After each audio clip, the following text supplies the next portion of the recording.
Justice Yashwant Verma के घर पर जो घटना घटी उसके बाद एनजेएसी और कॉलेजियम सिस्टम को लेकर के तमाम सवाल और चर्चा शुरू हो गई है। हमारे साथ बातचीत करने के लिए जस्टिस एसएन ढींगरा साथ में हैं। सर, मैं सबसे पहले ये जानना चाहूँगा कि एनजेएसी क्या था और उसे आखिर सुप्रीम कोर्ट ने क्यों ख़त्म किया? देखिए, बहुत समय से हमारे देश के अंदर ये बहस चल रही थी कि जजों की नियुक्ति का जो जजों द्वारा ही नियुक्ति होती है वो बहुत गलत है और उसके अंदर इतनी विसंगतियां आ गई थी कि ज़्यादातर लोगों ने ये देखा कि जजेस अपने परिवारों में से ही, अपने दोस्तों में से, परिवारों में से, चैम्बर्स में से ही जज नियुक्त करते थे। यहाँ तक के भी केस हुए कि सुप्रीम कोर्ट के सिटिंग जज की बहन, जिसकी उम्र 58 साल थी और जिसके विरुद्ध वहाँ के हाई कोर्ट ने, कलकत्ता हाई कोर्ट ने कहा था कि ये जज बनाने लायक नहीं है, उस हाई कोर्ट के चीफ जस्टिस को रिमूव कर दिया और दूसरे चीफ जस्टिस से रिकमेंडेशन लेकर के उसको जज बनाया गया। सिर्फ 3.5 साल उसके बचे थे। इस उम्र में किसी को भी जज नहीं बनाया जाता।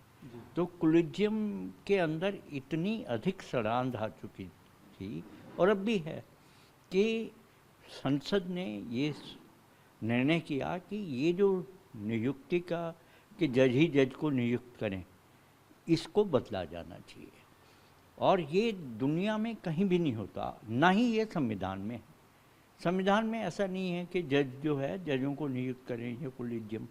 ये सिस्टम सुप्रीम कोर्ट ने खुद अपने आप को शक्तियाँ दे करके बना लिया।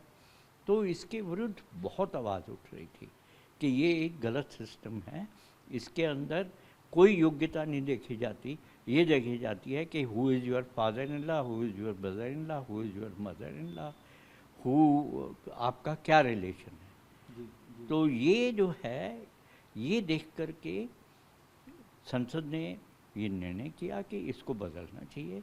तो एनजेएसी एक्ट लाया गया और उसके अंदर भी सुप्रीम कोर्ट को ऊपरी हाथ दिया गया।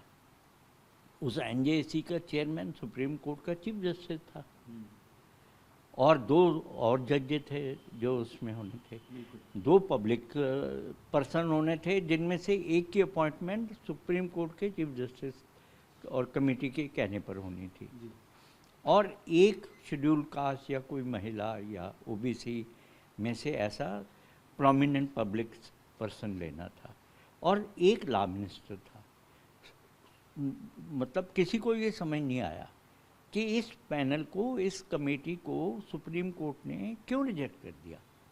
सुप्रीम कोर्ट का जो कहना था, जो जजमेंट आया बाद में भी, कि स्वायत्तता जो है और स्वतंत्रता है और इसमें जो प्रभाव डाला जा सकता है न्यायपालिका की स्वायत्तता पर, उसको लेकर के इसमें सबसे बड़ा कदम उठाया गया और एनजेएसी को ख़त्म किया गया।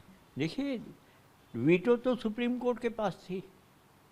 अगर चीफ जस्टिस कास्टिंग वोट डाल दे और कह दे कि भैया ये लायक नहीं है, तो कहाँ से स्वायत्तता खत्म हो गई।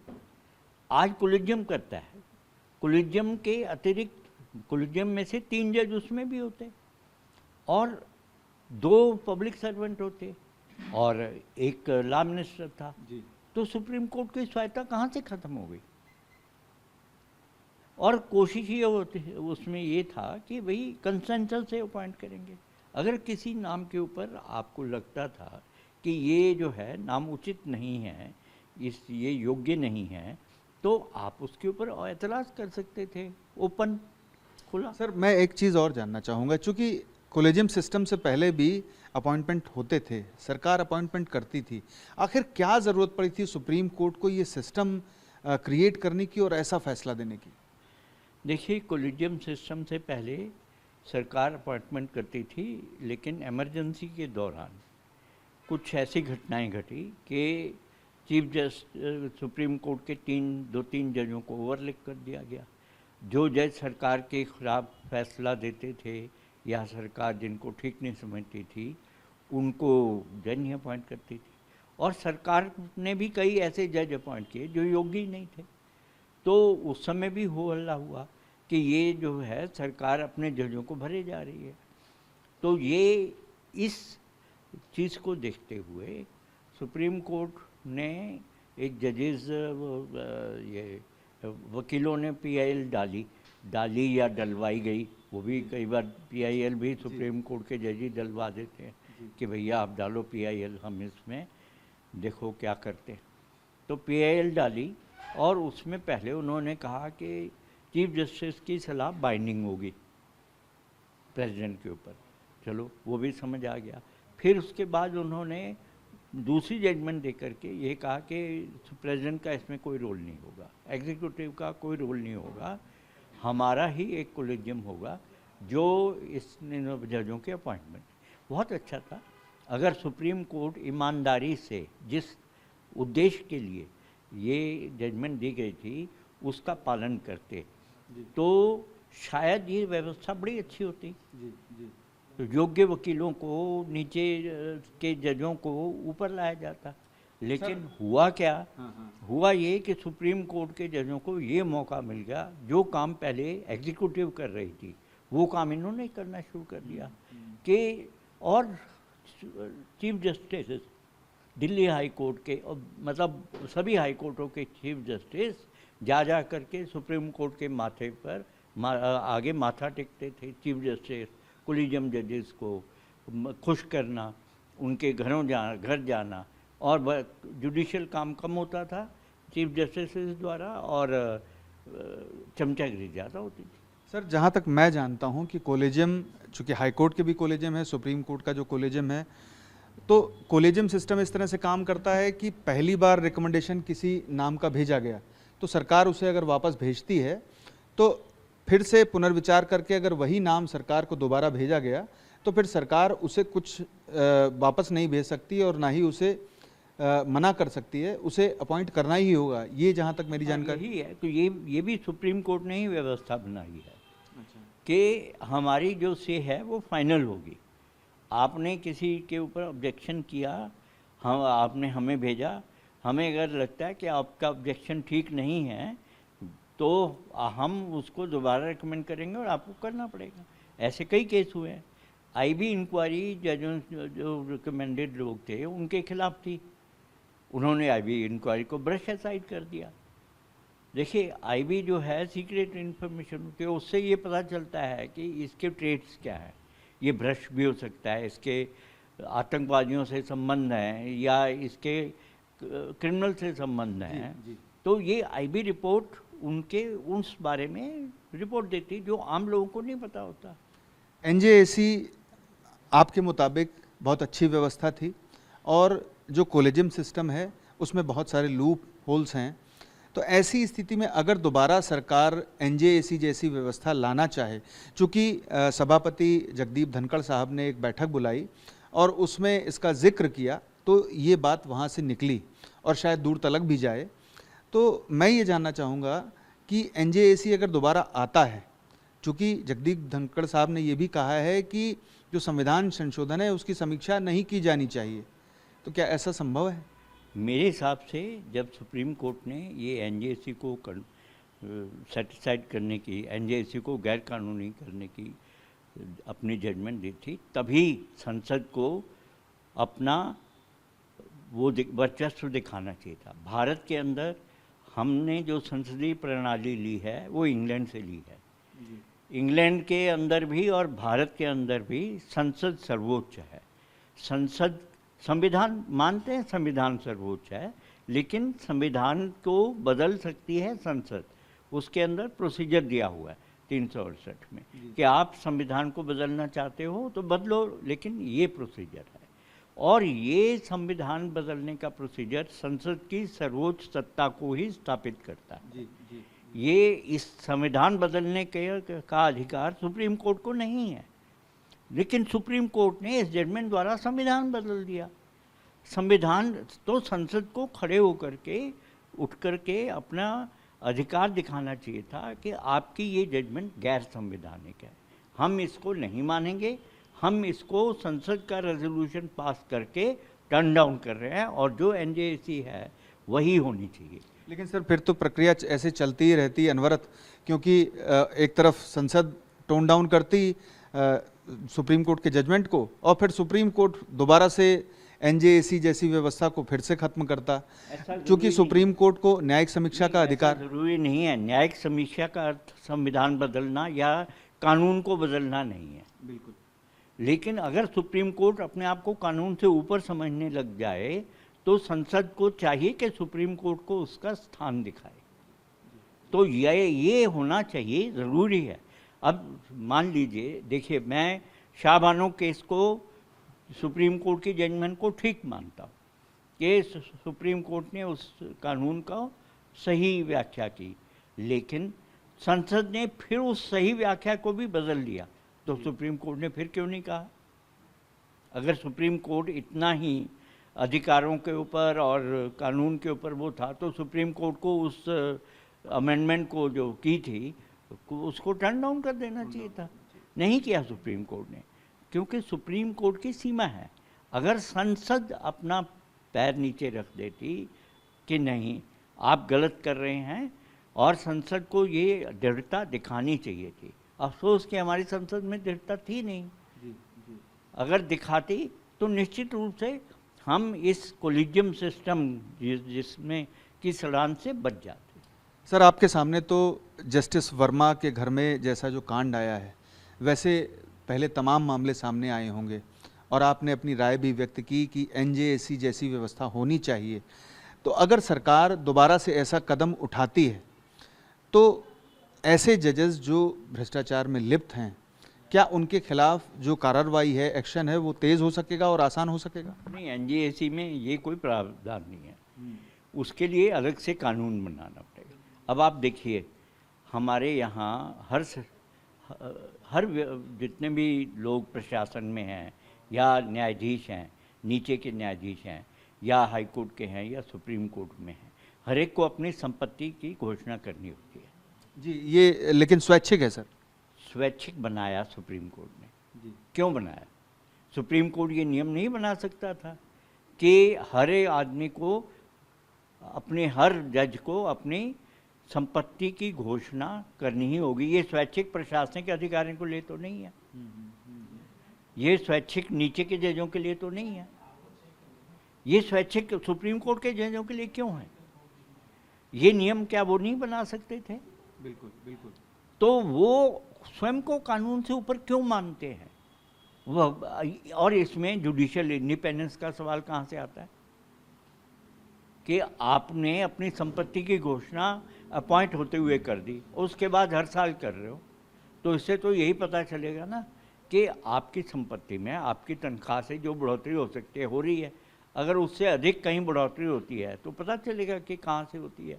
80% जजों ने जो अपनी संपत्ति की घोषणा है वो नहीं की है। आप बिल्कुल सही कह रहे हैं, लेकिन चूंकि 2009 में जो व्यवस्था की गई थी वो स्वैच्छिक थी, तो क्या इस बारे में जो पूर्व जज हैं और जो कानूनविद हैं उनकी ओर से मांग नहीं उठनी चाहिए?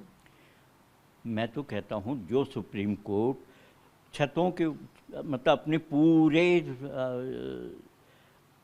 ज़ोर से अपने पूरे अधिकार का प्रयोग करते हुए पार्लियामेंट मेंबर्स को, नीचे के जजों को, सबको उपदेश देता फिर रहा है, उसे भी तो दिखाना चाहिए कि हम भी कानून के अंदर आते हैं। जी जी। क्यों किसी को और को कहने की क्या ज़रूरत है? कोई क्यों मांग करे? सुप्रीम कोर्ट खुद के जज क्या खुद नहीं जानते कि जनता को हमारी पारदर्शिता जनता के सामने होनी चाहिए? बिल्कुल बिल्कुल बिल्कुल। सर, कैसे संतुलन कायम होगा? क्योंकि कभी सरकार के पास अगर अधिकार ज़्यादा आ जाता है तो उसका दुरुपयोग करने लगती है, कभी सुप्रीम कोर्ट पर सवाल उठने लगते हैं जो कोलेजियम है उस पर, और कभी ऐसे मौके भी आते हैं जो इम्यूनिटी जजेस को मिली होती है वो कहीं ना कहीं आम जनता की नज़र में ये नज़र आती है कि ये गलत मिली हुई है। देखिए, जजों को इम्यूनिटी जो मिली है वो अपने न्यायिक कार्य के लिए मिली है जी, कि उनके किसी न्यायिक कार्य में दोष पाते हुए, देखते हुए आप उनके ऊपर कोई मुकदमा नहीं कर सकते, ना सिविल ना क्रिमिनल। एक जज के घर से नोट मिलना उसका न्यायिक कार्य नहीं है। तो इस मामले में सीजीआई को एफआईआर का आदेश देना चाहिए था या सहमति देनी चाहिए? मेरे हिसाब से तो सीजीआई को या चीफ जस्टिस ऑफ दिल्ली की ज़रूरत नहीं थी, पुलिस को खुद ही एफआईआर दर्ज करनी चाहिए थी क्योंकि कोई इम्यूनिटी है ही नहीं। ये तो नालायकी पुलिस की भी है, उसको सील करना चाहिए था, एविडेंस को वो करने की इजाज़त नहीं देनी थी। आज सील करने पहुंची है sir Delhi police, justice Verma के घर में जो वो एरिया था उसको सील करने के लिए आज पहुंची है। आज पहुंचने का कोई मतलब नहीं है। आप वो जो है का वर्षा जब कृषि सुखाने, अब जब सब सूख गया, सब उड़ा दिया वहाँ से, तो अब सील करने का क्या मतलब है। दूसरा, आप संतुलन की बात करें। देखिए, हमारे यहाँ संसदीय ताकतों में और न्यायिक ताकतों में और एग्जीक्यूटिव की ताकतों में हमारे संविधान ने बहुत अच्छा संतुलन बना रखा है। संसद का अधिकार कानून बनाना है। कानून बनाते समय संसद को न्यायिक जो है अपने संविधान के अंतर्राष्ट्रीय सत्ता के अंदर रहते हुए पावर्स को एक्सरसाइज करते हुए कानून बना सकती है। सुप्रीम कोर्ट का काम है कानून की व्याख्या करना। अगर सुप्रीम कोर्ट ये कहता है कि ये कानून संविधान के दायरे से बाहर है, तो उसे बताना पड़ता है कि संविधान के दायरे से बाहर कैसे है, कौन सा संविधान का प्रावधान है जिससे ये बाहर है।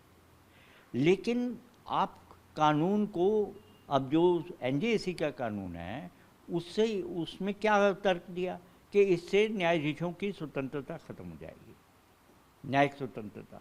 अब कहाँ से खत्म हो जाएगी? न्यायिक स्वतंत्रता क्या अपॉइंटमेंट से आती है?